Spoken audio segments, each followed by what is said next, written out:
चलिए शुरू करते हैं। এটা শুভ জন্মদিন না বম ডে?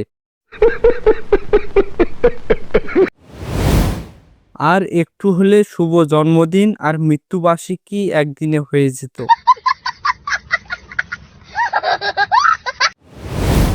বমের আঘাতে জন্মদিন গোয়ায় চলে গেল, আর কি জন্মদিন পালন করবেন?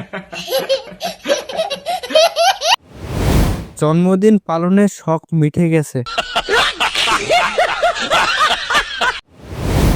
এর জন্মদিন ছিল না, বিদায় দিন ছিল।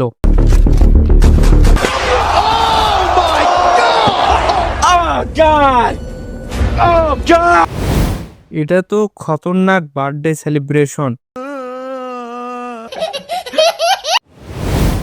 এইরকম বার্থডে সেলিব্রেশন হলে তো জন্ম নেওয়ার ইচ্ছাই থাকবে না। এই কারণে আমি জন্মদিন পালন করি না। ভাই, তোদের জন্য ডিপ্রেশনে গিয়েও শান্তি নাই। नहीं, सोचिए मत, सब्सक्राइब कीजिए।